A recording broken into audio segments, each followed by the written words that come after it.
a world increasingly shaped by AI and automation, can these technologies actually make us smarter, deeper thinkers, and more creative builders and business owners?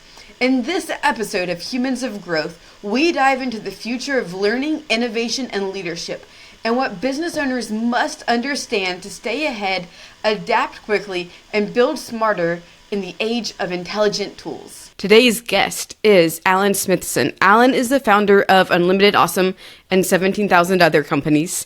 Unlimited Awesome is a new kind of school that uses AI and gamification to help kids learn life skills, build good habits, and start their own businesses. So Alan, welcome to the show.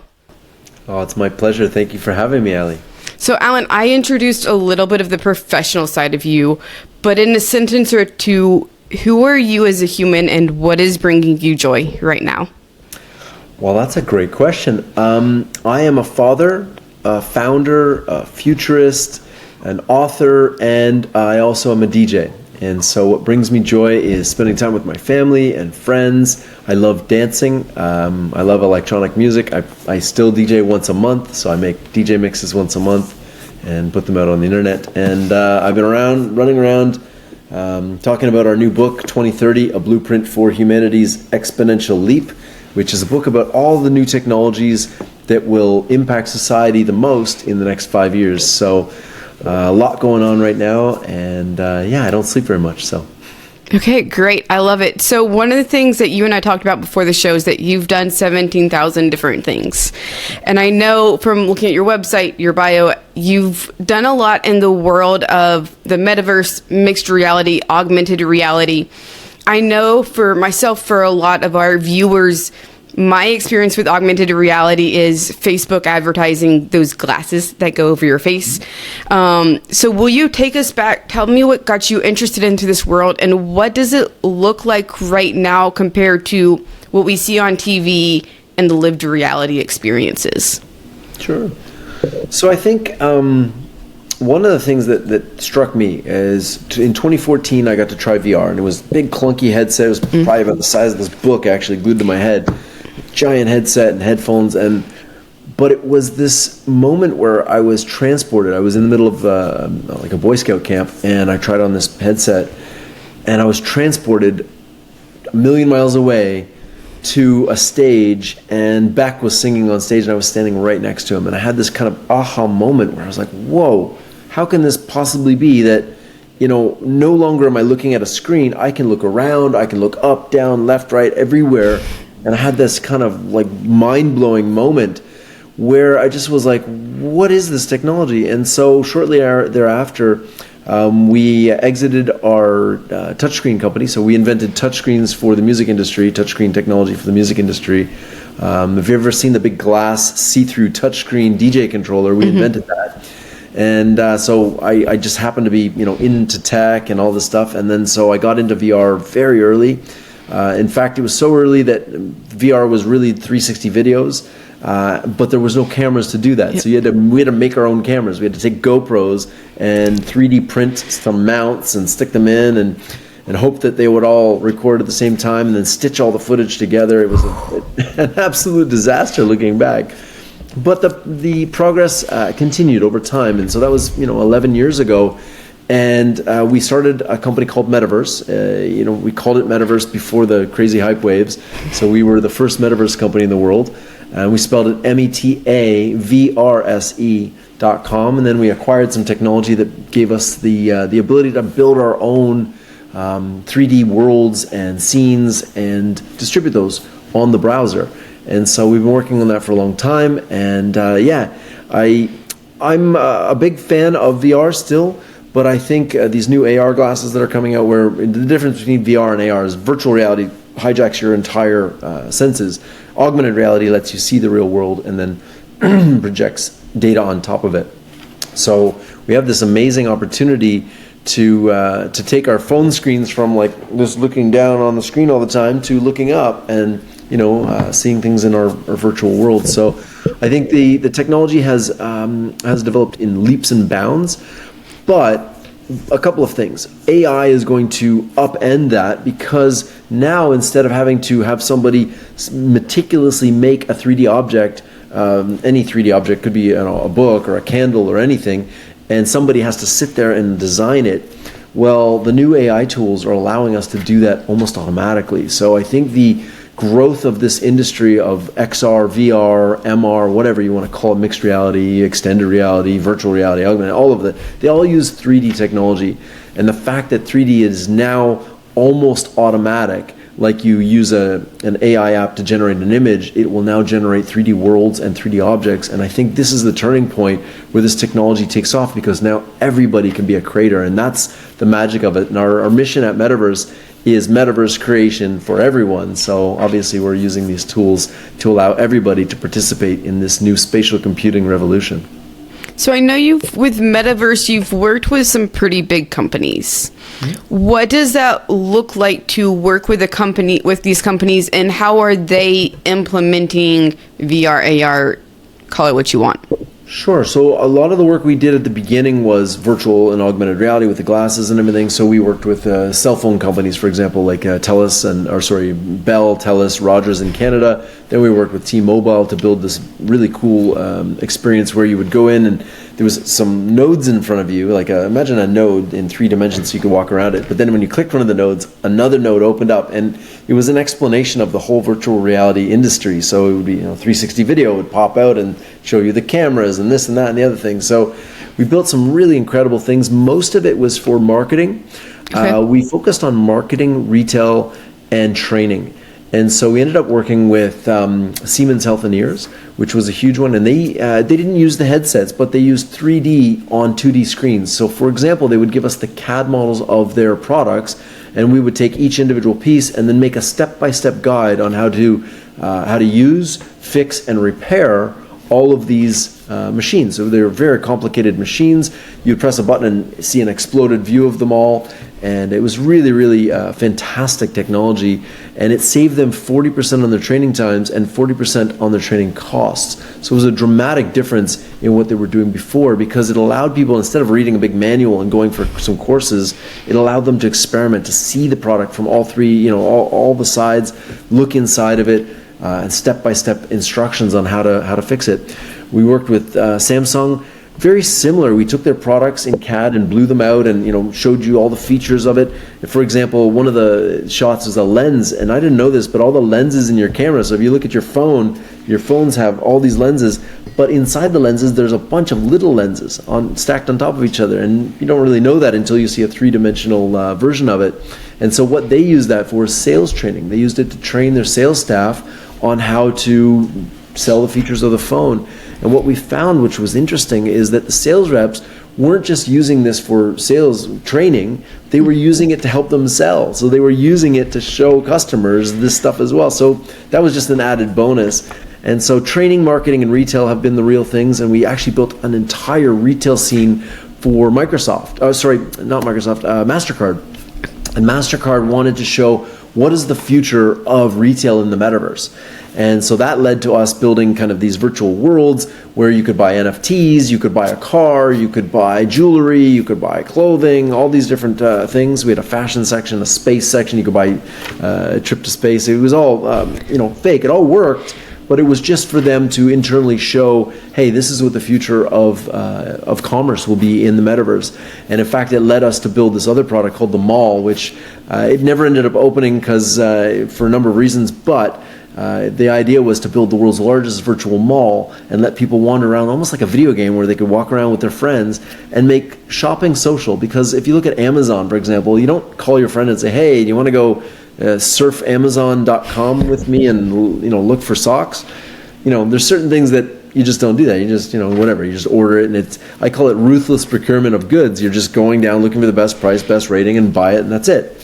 But shopping is an experience. You go to the mall, you go with your friends, you experience it together. And that's what we wanted to create, that online shopping experience where you would want to invite your friends and go play some games and wander around the mall and find new things. And so that was the whole idea with that. And so that gives you a little bit of an understanding of some of the different projects that we've done with Metaverse.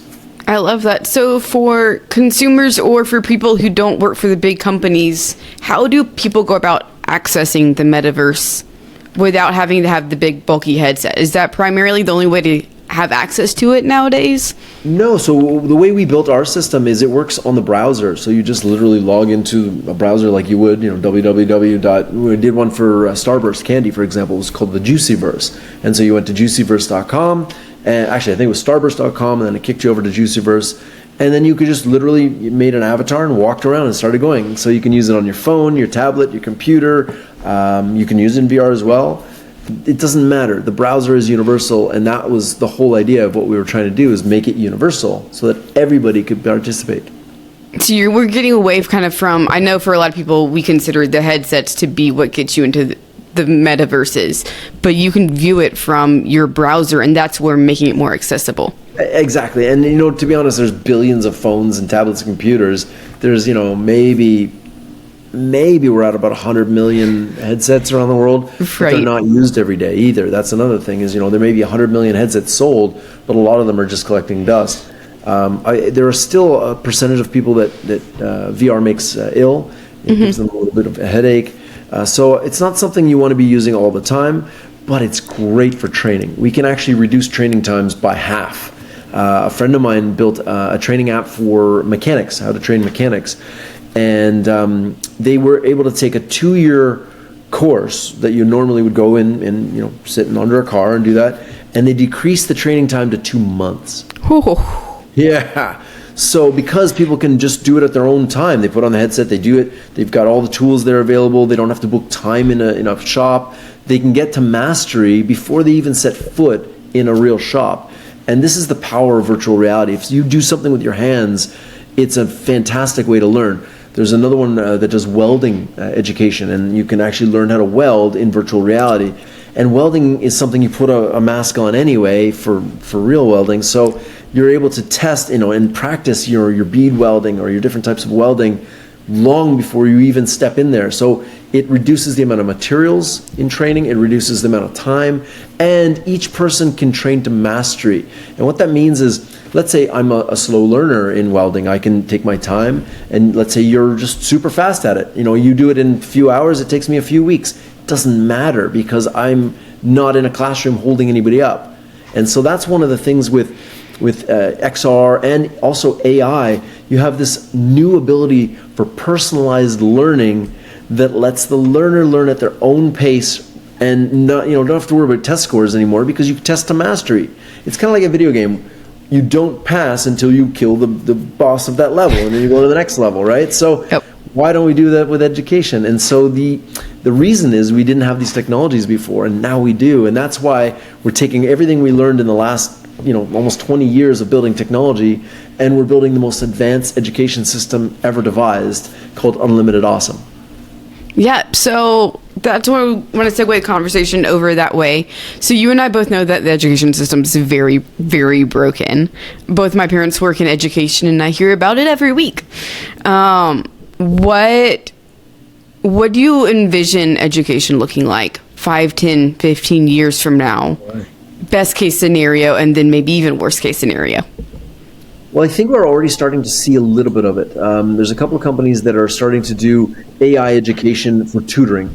Is AI going to replace teachers? No, nor should it. We still need that one-on-one. But what it can do is it can free up time for teachers having to mark things, having to do that, and it can give them the ability to have that one-on-one with more and more students. And the AI can pick up the slack. For example, if I'm studying space and I want to know about something, a lot of students are reticent to raise their hands in class, right? Or they have a problem. They don't want to, disturb the class. They don't want to be, have the spotlight shone on them. But they will ask unlimited questions to AI because it never judges. It just keeps answering their questions. Yes, sure. It's almost placates them, right? Sure. Let me help you. It's like having an unlimited tutor, which is why we called it Unlimited Awesome. And it turns out that a lot of students prefer AI tutors over the real thing. And so what this allows teachers to do is be a little bit more present in the classroom. And I think this is the penultimate for education. We're going to have teachers that can spend more time with students directly for when the AI can't help them. The students, reach a limit, or it gives the report back to the teacher and says, hey, the student's really struggling with this section. And, up until now, the entire education system, no matter where you are in the world, pushed you through at the same pace as everybody else. You know, Montessori changes things a bit, maybe private schools, but for the majority of public school around the world, if you're 8 years old, you go to school with 8-year-olds. No matter if you're great at math or you're terrible at English or whatever, you get pushed along at the same pace. So if you fall behind in something, there's no real time to catch up. You just get pushed along. And so with AI, with personalized learning like this, I think it gives students a better chance to learn to mastery at their own pace and learn how they learn best. So for example, let's say, for example, you like soccer and I like football. We'll assume that soccer and football are a different thing, depending on where you're in the world. But let's assume you like soccer and I like football.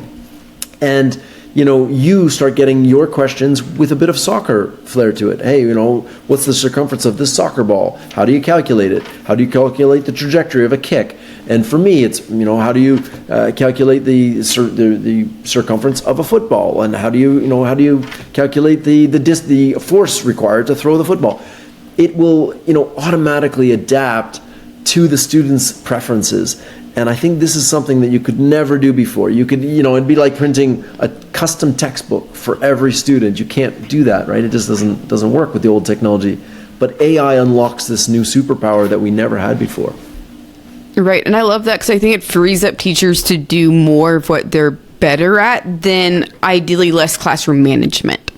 And I think schools around the world, and universities especially, have really gone crazy with middle management. They, the cost of school has gone up dramatically. We're talking thousands of %. It's gone up over the course of the last 20 years, especially in the U.S.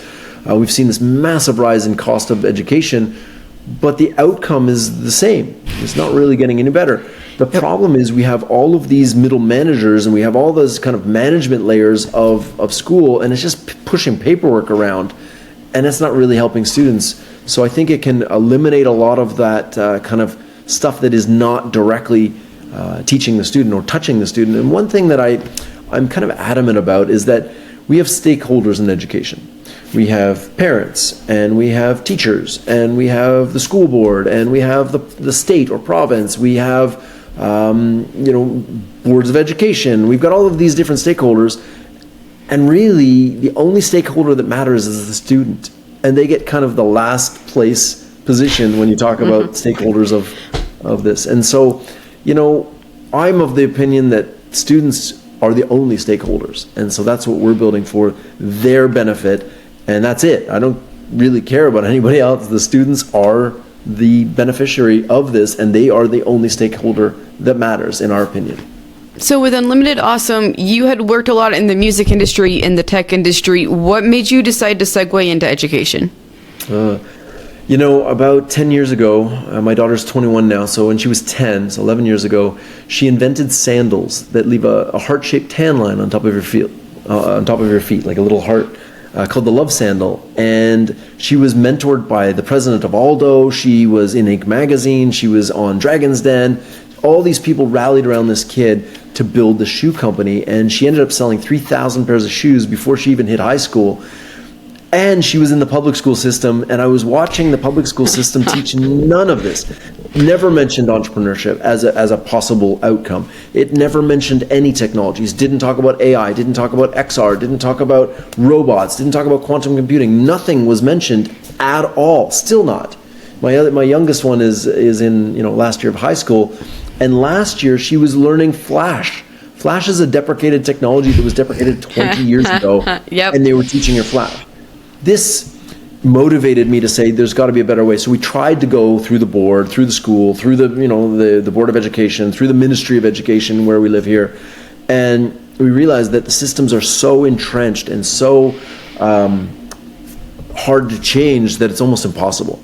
And so we decided we're just going to build a new system.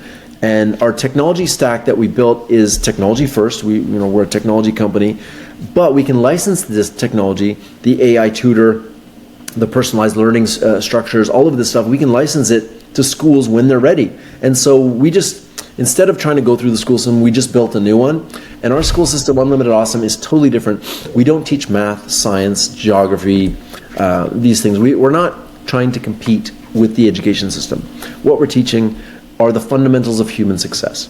regardless of what you take in school, whether it's engineering or molecular biology, doesn't matter. You still need mindfulness, perseverance, gratitude, creative problem solving. You need empathy, ethics, love. But you also need marketing, sales, financial planning, investing, financial literacy. You need entrepreneurship. You need innovation. And these are never taught in school. Yep. And so what we're doing is we're just trying to fill in the blank of where school's dropping off. And then our technology stack can be used to teach math, science, geography, whatever. Yeah, it's interesting you mentioned Flash. I remember it being depreciated back when I was in high school and being taught this software is not going to exist in 2 years. It's like, well, why am I learning this? Why are we still teaching it? And I can't believe that they were still teaching Flash to your daughter. They are not anymore. We went in and said to the... I had some conversations. Yeah, we had some conversations like, okay, look, we've gone along with this system for a long time, and we've just kind of smiled and nodded. It's the best we got. Yep. But when you're teaching things that are 20 years old that haven't been used in 15 years, that's enough. That's where we drew the line, and so they are no longer teaching that. Good. I appreciate that, because I remember when I was in high school, college, onwards, the things that we use now as business owners, we didn't ever get taught that. And to a large degree, we're still teaching Photoshop when Canva's available. Yeah, well, I was a graphic designer. That's where I started, so I still have some love for Photoshop. I love Photoshop too, but unless you're going to be a professional, professional photographer, professional designer, who cares? Right? Like that's like teaching Unreal Engine to somebody who just wants to design a 3D website. Like, this is a crazy overkill. You can spend a year learning Unreal Engine and just kind of scratch the surface, and it's way overkill unless you're going to be a video game designer. Sure, if you're going to be a game designer, go that way.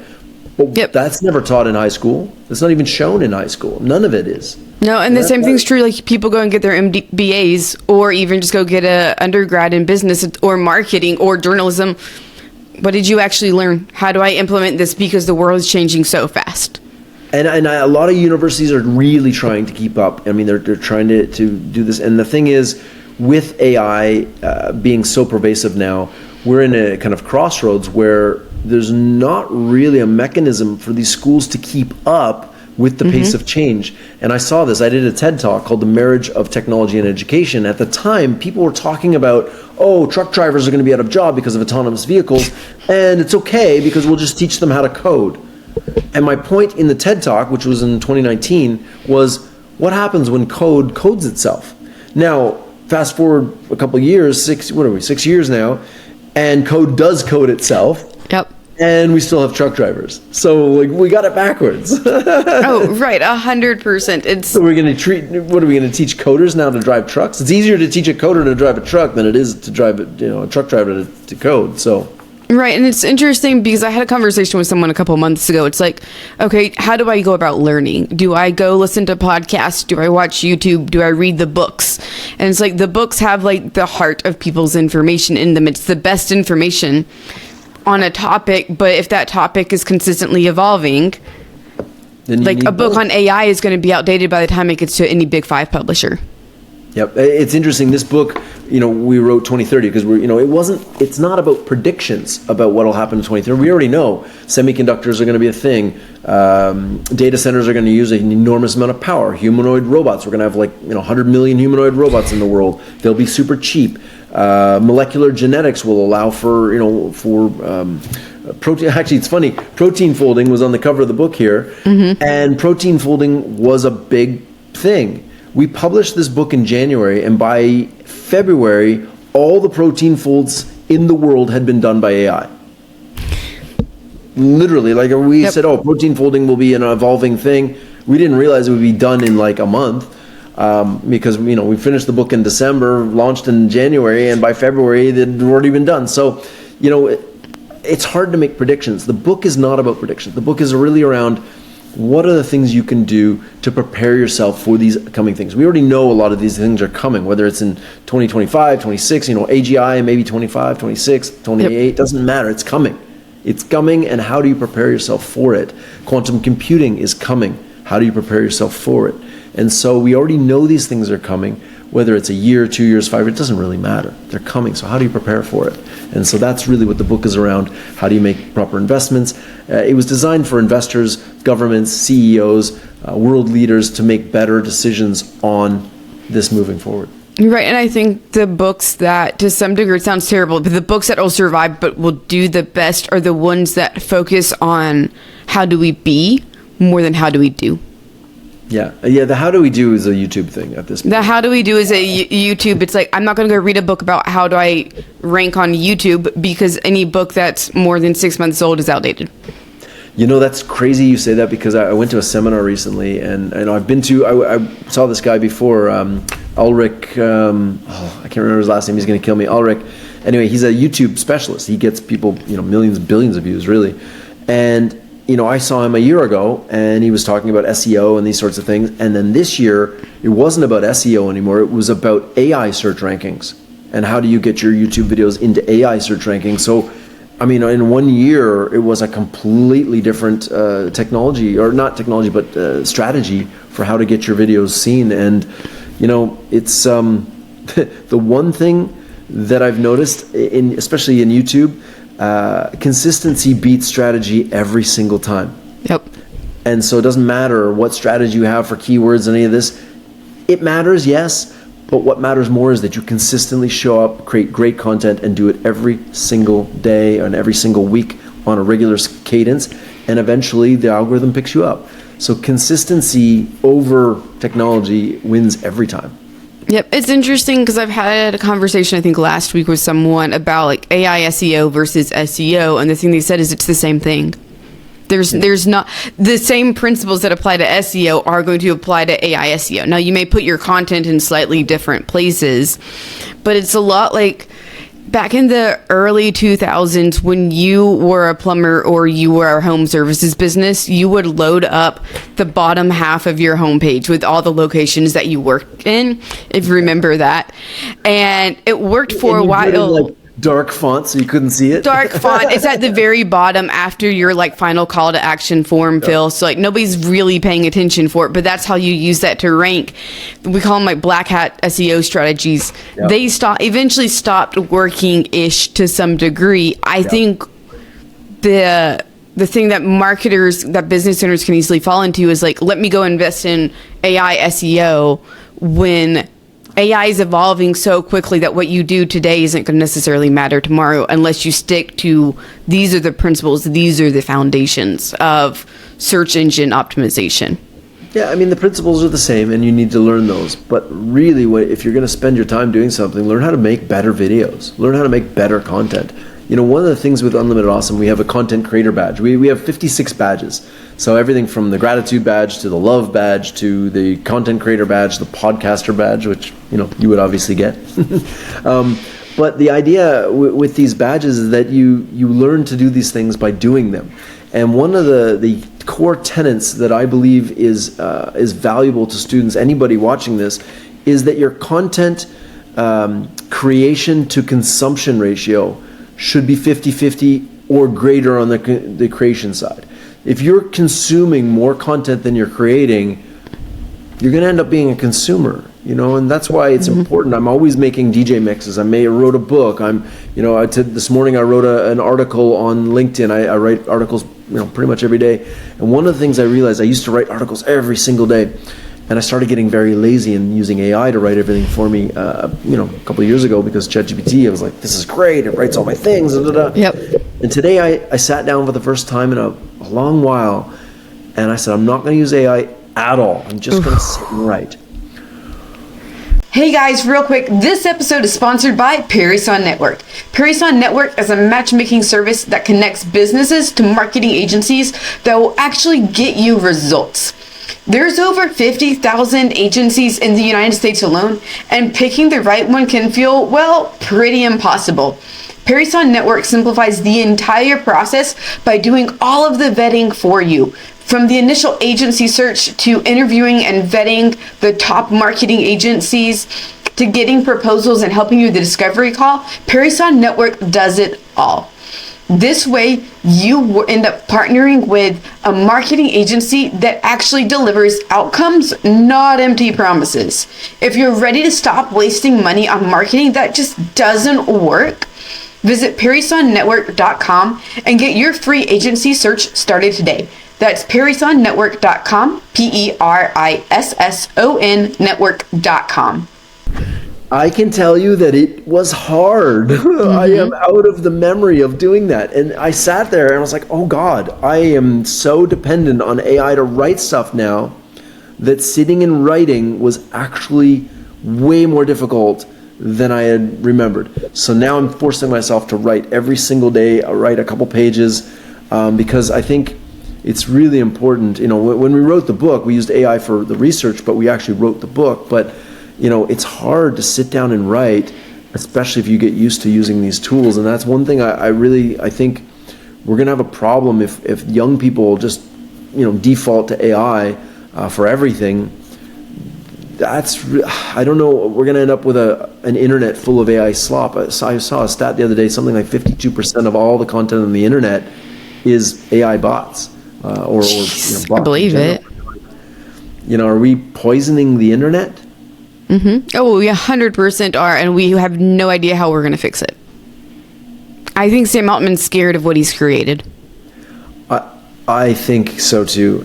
You know, Jeffrey Hinton, I just watched a podcast interview with Jeffrey Hinton, and he's one of the creators, inventors of AI, and he's terrified about what he's created. You know, this whole term of AI slop can lead to brain rot. And so, you know, by using AI for everything, which I am totally guilty of, I have forgotten how to write. And so now I have to redevelop that skill by just sheer sitting down and doing it. And that's actually kind of a scary thing. So while we use AI for Unlimited Awesome, a lot of the work is you have to do the work. You got to create a podcast. You got to write an article. You have to do the work. And I mean, we have no way of saying, oh, you wrote it with AI.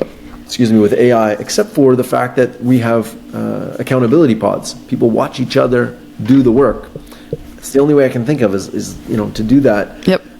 It's kind of like universities now are doing written tests with a pen and paper because you can't cheat with a written pen and paper, you know, in person. So I think we're entering a whole new world. None of us are really prepared for this, to be honest. I study this stuff like it's my job. I've been running with my friend Brad. We've been running an AI mastermind group every Monday night for the last 3 years since ChatGPT came out, which is November 30th, so almost 3 years now. Every week on Monday nights, actually, tonight we meet, and the group is up to about 140 people now, and we talk about the new technologies. We say, okay, here's the new technology. Here's, like last week was, what's it called? VO3, which is a video model, and Sora 2, the new Sora model. And then we compared and contrast VO3, Sora, and Midjourney. So that was one section. Then somebody else was showing the new ChatGPT agent builder. And that was another thing. And then the conversation always ends up being philosophical. Why are we building this technology? Who are we building this for? What is the purpose? What is the end goal here? Are we trying to replace humans as labor? Or are we trying to free up our time? What is the goal? And so having these philosophical questions debated is really fascinating, and it's something that I'm really grateful for, having this kind of this weekly group that challenges our assumptions about this together. It's interesting if we go back to, you had said creation versus consumption, and I think it's so, like, we all are on TikTok, Facebook, Instagram scrolling while we're on the toilet, and I think as business owners, as marketers, we have to start being cognizant of how much we're consuming, especially now that so much of it is AI, because there started to be some studies that the more you use AI, the less you're actually using your brain, the less you're using your prefrontal cortex. We're losing our ability to think deeply. And as a business owner, like, it puts me in the seat of, I'm now just an operator more than a CEO. And we look at, like, with the creators of all these AI and LLMs kind of being nervous about what they've created. I think AI got introduced at a time point in history where we had lost our philosophical edge, where as corporations have taken over the world, if we're really honest about the economy and politics. America, for sure. We've become consumers of what people have told us to watch. And we are constantly go, go, go, go. And we've had so much technology thrown at us that how often do we sit outside and be bored and just think? You know, I'm going to go with never. Yep. Is probably the most reasonable answer. There is something interesting. I downloaded TikTok and I used it a couple of years ago. I had Musical.ly before TikTok, and I was making music. Okay. That's fair. Okay, yeah. It's cool. And then I downloaded TikTok and I had it for 7 days. And it started force feeding me things I like, watches, cars, and exotic trips. It was literally stuck into this algorithm. And after 7 days, when you use a lot of something, you're like, I wonder how much I use. I went into my phone oh no, all the time. Oh my God. I used 24 hours of TikTok in 7 days. So 1/7 of my week. Holy crap. Yeah. So I immediately deleted the app. I haven't had it since. With Instagram, I'm addicted like everybody else. It's like a little red lights go off and you're like, ooh, I love it. But what I did with now is I set a 45-minute timer on my Instagram. So timer pops up, your time's over, and it kicks me out of the app. I have no willpower, kind of like most people. So my advice is set a timer and have that kick you out and just be done with it. Like, you don't realize that you've spent 45 minutes until it just goes by, like on the toilet. You're sitting there and then all of a sudden, oh. And then it closes. So now I'm like, oh. Now, one other thing that you can do that I did with my YouTube, you can reset the algorithm. So there's a way to reset the algorithm so it just starts from fresh again, because it starts to feed you things that you click on, right? And I got when when America was going through the change between the different administrations, I was hooked on the news and it was feeding me more and more news, and then I finally had to just like, no, I don't want to see this. I was excited about it, and now I'm like, it's too much, and all the negativity comes at you, and you're just like, okay. So I reset the algorithm, and now it shows me cars and fun stuff. Right, and that's what I have to remind myself is that some of the platforms are easier to reset than others, but it's like... I don't know if you can even do it on TikTok. I haven't... TikTok has been one of the easier ones for me to reset. Okay. But it's like, okay, no, I want to get off of politics and the news, and I want to go back to gardens, and how do I fix my tomato plants? Right, and this is actually a really good segue. Something that I really, really strongly believe in is that we get triggered by things, negative things all the time. You see ICE people arresting people in the streets, or some riots, or whatever, or whatever pops up in the feed. What I've been doing, if it triggers me, it gives me kind of a negative response, which I feel now I'm kind of in tune with it. I just block whoever posted that. I don't care who it is. I just block it because I don't want to see it. And as much as I know it's happening, I'd rather make the news than watch the news. And so, there's a lot of people that wake up in the morning, the first thing they do is put on the news. Then they go through their day and they see news in their day. Maybe they got Fox News on the screen or CNN or whatever it is. And then before they go to bed, they watch it again. So you wake up to negativity, you sprinkle it through your day, and then you go to bed with this negativity before you go to bed. This is not a way to live a positive and happy life. And so my post today on LinkedIn was about happiness and how to be a happier person. And so I think, limiting your news consumption, because the news is there not to make you happy. It is there to trigger you so that you watch the ads. Because if you ever notice, it's like double murder homicide, and then they cut to commercial, and it's like, hey, here's some Dawn to clean your dishes, or here's some Swiffer wipes or something, right? So they're triggering you so that they have your full attention, so then they can sell you stuff on the other side that you may or may not even need. Right, and I think there's a way to potentially balance. How do we balance being an informed American or Canadian with I'm being bombarded with the negative, and it's a weird mix because like at this point, like who do I even trust for news? But it's like I went through and okay, what keywords do I need to just go block on my feed and go list 20 keywords? These are blocked now, and it's like, oh, I can get back to the goodness of life again. Have you heard of a woman named Heather Cox Richardson? I don't think so. Anyway, she writes every day. It's Letters to America. It's what it's called. She's a bit left-leaning, so she's a bit biased. So I kind of have to, take it with a grain of salt.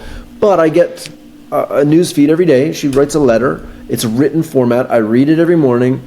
It tells me what's going on in the U.S. administration without any superfluous, oh my God, it's just facts. It's just, here's what happened yesterday. I think it's really important that we find news sources that are not trying to trigger us. Ones that are giving us the news. We need to know what's going on, and that's it. And so what I do is I get that in the morning. I know what's going on in America, and then I move on with my day. It doesn't trigger me. I don't get excited about it. I'm just, because in written form, it's not like seeing videos and and these taglines and then AI voiceovers and stuff like that. Reading it allows you to be a little bit more pragmatic. So I read that once a day. I get my gist, and I move on. Every once in a while, I'll go on CNN, Fox News, Newsmax, and there's a couple other ones. I'll just open them all. Al Jazeera. I'll open a bunch of BBC. Open them all across the browser, and I just skim to see what the headlines are. I don't dig into them. I just see how are they being presented across the world. And it's a good way to look and see bias in a very high level. One of the things we're teaching at Unlimited Awesome is critical thinking. And the critical thinking course, or it's not a course, it's more of an app that we built. It basically shows you a headline and says, Santa Claus, was driving down Main Street on a reindeer or whatever. Just makes up some crazy stuff. And it says, is this true or false? And you have to guess. And then they get progressively harder.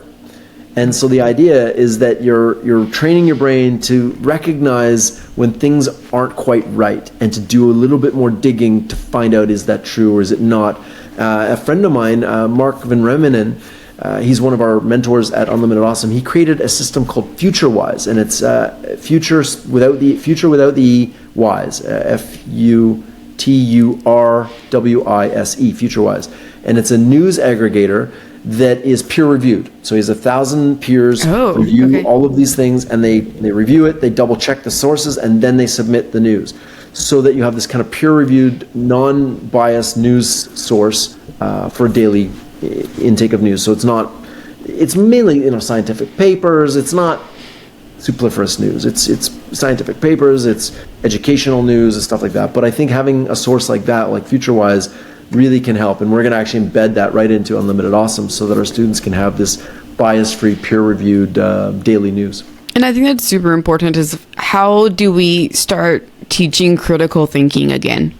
Which sounds wild for me to say that, but before AI, I was seeing it in the school systems. We're teaching kids, here's the facts, memorize the facts, that's all there is to think. You're not thinking for yourself. You're thinking, are these the right answers that my teacher wants? Facts. I mean, the certain people are trying to tear down the education system and install things that are not factual in order to have a prettier picture of the history. Yep. And so with the loss of critical thinking, and that was in the 90s, early 2000s, now that we have AI, which really just recreates your own thoughts and is pattern recognition aggregated together, plus your own biases, we have to be thinking of how do we teach critical thinking, not just to our students, not just through Unlimited Awesome, but how do we do it with business owners as well?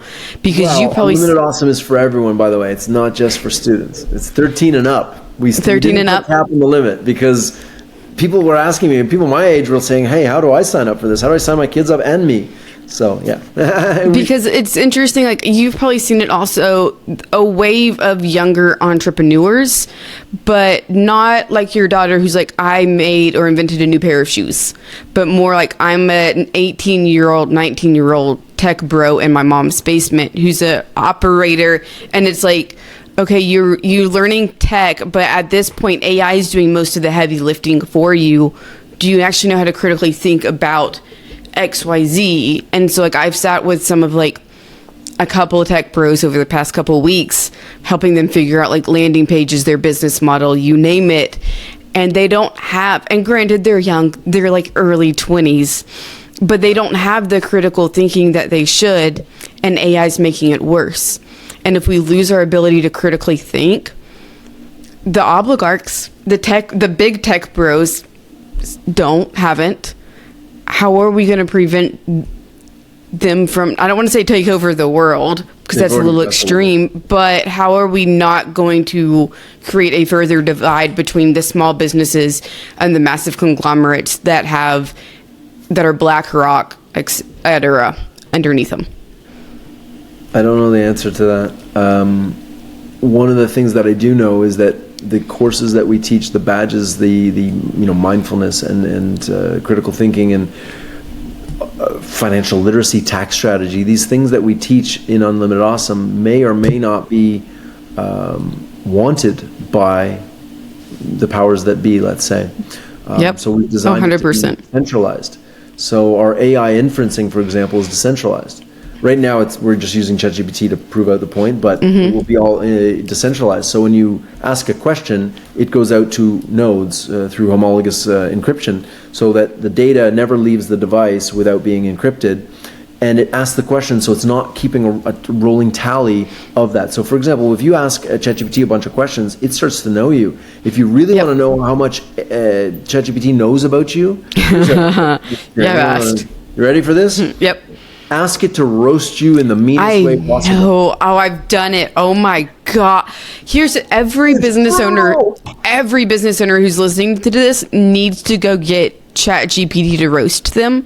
You say roast me once and it'll be like, are you sure? And you say yes, and it'll roast you, and then like go harder, go deeper, pretend like you're an analytical psychotherapist, like clinical therapist, like go all in. Have no filtered giver. Holy, like, how does it know that about my childhood? I've never told it anything about that. Like, it's brutal. Man. So mine was actually not bad because I only use it for Unlimited Awesome. And so it's like, who do you think you are trying to build a new education system? And blah, blah, blah. No, it was very much, I mean, it was roasting me, but I was like, yeah, it doesn't really bother me but my buddy uses it for dating advice and technology. Oh, no. Oh my God, it destroyed him. And we were sitting together and it's roasting him on like we use the voice one. Oh God! Like, so he hears it roasting him. I said, "No, man, this is too good." Oh my gosh! No, even when I just get it to roast me on my business, it's still like, well, damn. I'm like, okay, noted. Yeah, noted. And the good thing is about that is it's not wrong, and there's a lot of things that you can improve by knowing that. So even though it is hard to hear, like it's hard to internalize, it's worth going through the exercise, and it's also worth noting how much data about yourself you're giving to these algorithms, and you're giving to a third party that, for example, the Aura ring. I don't wear one. I don't wear any of those data things. The Aura ring just sold all the data to Palantir. Yep. Okay. What about 23andMe? All the data just got sold to Palantir. So now they have your heart rate or your all of your bio feedback loops, and they have your DNA. What could possibly go wrong? Yep. The amount, it's interesting so I do a lot of cold email outreach and ads and that sort of thing. And there's a new concept called like intent data. So instead of like, let me go buy a list from Zoom Info and feed it through my machine, it's how do we know what people are already searching? So there's software out, there's 5-ish or so big massive data companies that work with like the marketing agencies, so like Oleg Ivy and the big ones, and the amount of data they have on people is terrifying. I gotta go buy leads from this company probably next week, and the level of nuance, it's like, okay, I can get their job title, I can get SIC code, industry, their like age, male, female, do they have kids, their personal email address, their business email addresses, all 17 of them. Do they have kids? How old are their kids? And exactly what have they been searching on the internet?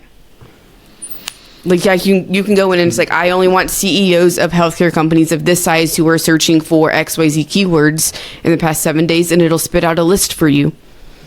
I'm sorry, but that's fucking terrifying. Yeah. Sorry, this conversation is not making you feel great about the world, is it?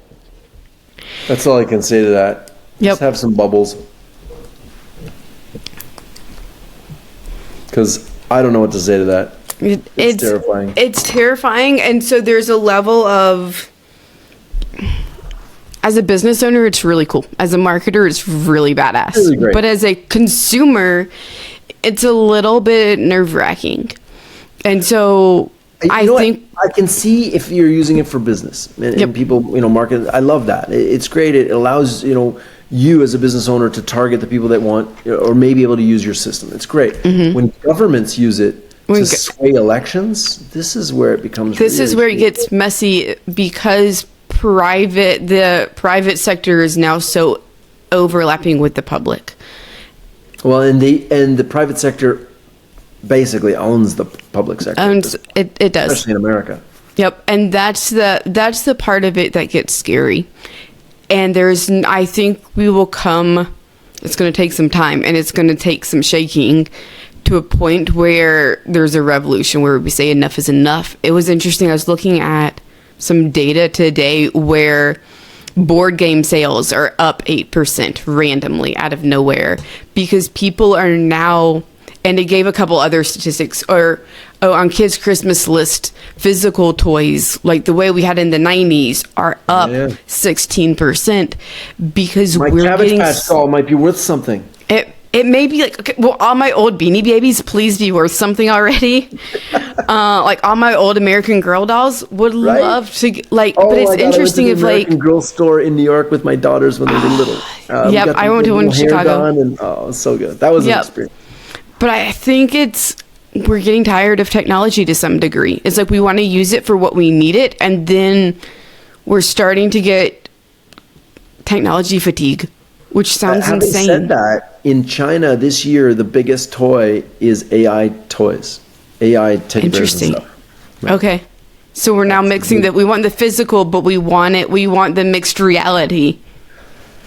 I don't know if we want it, or it's coming. That's what people are making and pushing. And the thing is, marketing has a way of providing us, a want and desire that we may or may not actually want or desire. Mm-hmm. Yep. So, if you see something enough and you see other people using it enough, you're like, oh, maybe I should have that thing.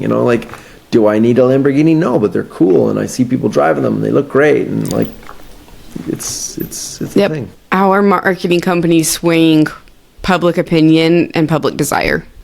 Yeah, it's a thing.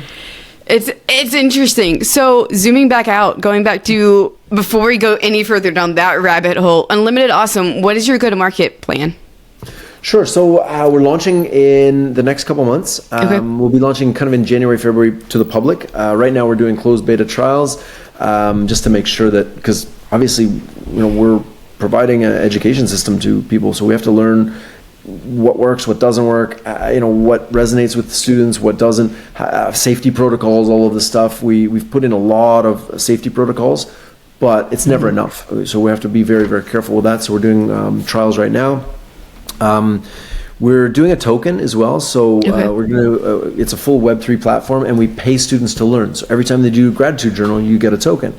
And, if you earn enough tokens, you can convert them to our currency, and then you can buy time with mentors. We have 175 mentors. Mentors include, the first chief AI officer in the world, the founder of Atari, Nolan Bushnell, the former commanding officer of the U.S. Navy's training system, the former global CTO of Lenovo, Tim. We have Hollywood directors. We've got all sorts of incredible people, technologists. We have the former head of innovation at Nike as part of it. We've got all these incredible people that have said, yes, I'm willing to help. I want to help the next generation. So students can earn the right to buy time with these mentors. And I think this is really something incredible, because it's not just AI tutoring. It's also the mentoring. And we're going to take those exchanges between a student and a mentor, record them, and then put them back into the LLM so that the whole system keeps getting better and better and better. Our go-to-market is really around just providing the best possible outcomes for our students. And so, we're not really going to be advertising too much. I think, word of mouth will suffice. We've already pre-sold 2,000 tuition licenses. The tuition is really cheap, by the way. It's $1 a day per student. So it's $365 a year, which if you look compared to a private school, they're, kind of thing. So really, really inexpensive for students that can't afford that. So students in maybe Africa or other parts of the world that can't afford the $1 a day, we have a scholarship program where philanthropy organizations can pre-purchase this for $250 per year per student, so they can buy a block for a student. They're not really buying the tuition, they're buying a whole program. We have a whole scholarship program where students can come in and work with our other team. We've partnered with a group called Younga, and their whole thing is around empowering youth. So they're running a program to our tuition to our Unlimited Awesome is part of that whole holistic program. So we're really just trying to get this into the hands of as many people as possible. It automatically is in every language by design. So if you're in, we're going to Singapore, we're doing a whole Asian tour in November. So we're doing Singapore, Malaysia, and Vietnam. China, we're going to stay out of just for now, just because of the regulations. So everywhere else in the world, we'll be launching this in any language. So students that are interested in it, or even mentors who are interested, then go to unlimitedawesome.com and sign up there.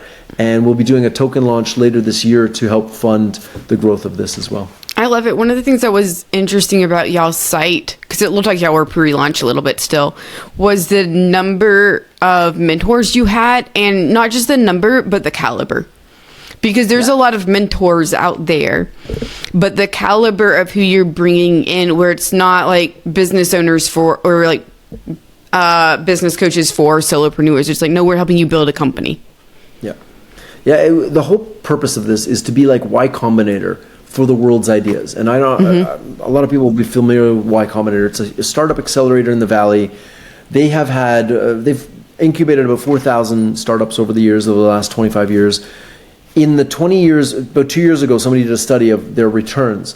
They've returned 176% annualized year over year for 20 years because they had wins like Uber, Uber, Airbnb, they had a bunch of other ones. And so Y Combinator is great if you can make your way to the Valley and you're building a multi-billion-dollar company. But for the majority of people, they can't leave where they are, and they don't need to build a billion-dollar company. It's okay to build a $1 million company and sell it, or a company that just makes money. A lot of, I would say the majority of acquisitions don't happen over $1 billion. They happen under 100 million, actually.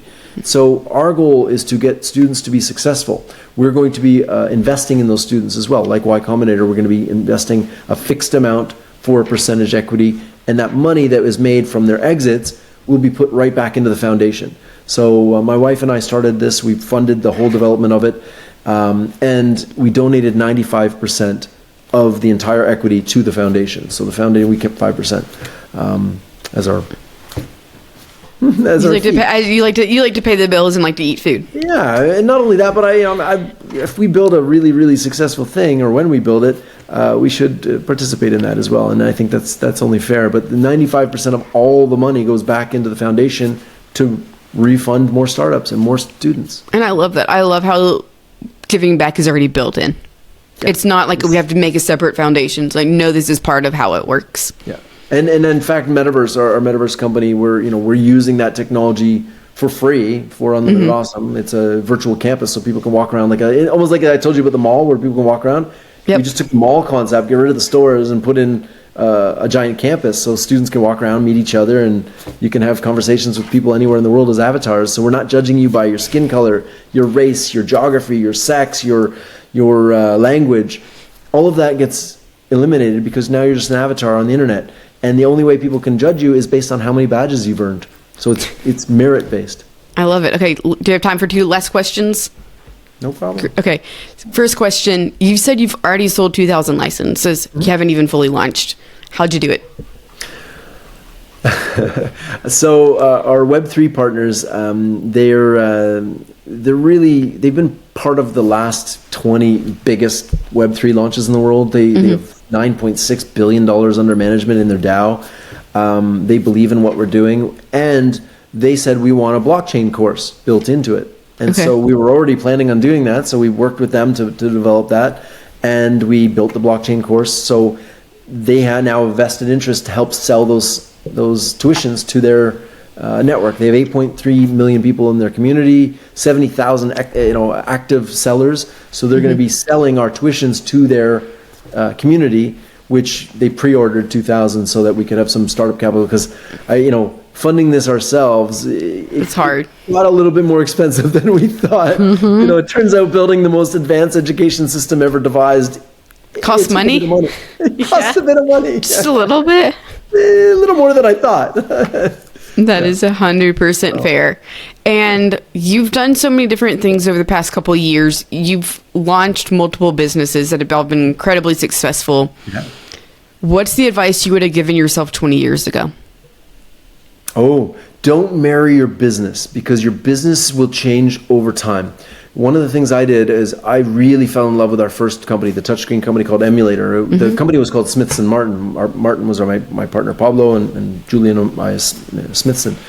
And so we built this company. It was my dream company. I got to DJ around the world. I got to work with Linkin Park and Infected Mushroom and Microsoft. And we went to Coachella with Heineken. Like, it was the most incredible dream job. And then we brought on an investor and he stole the company. And so we lost everything.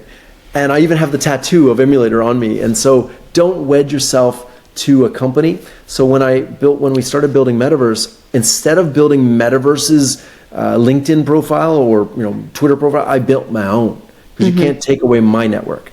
And so your network is your net worth. And so what I would say to people is, even if you're young, start a database of all the people you meet. Keep in touch with them. Send them Christmas cards. Your network is your net worth. And the people that you're going to university with or high school or whatever, they will do something in the future.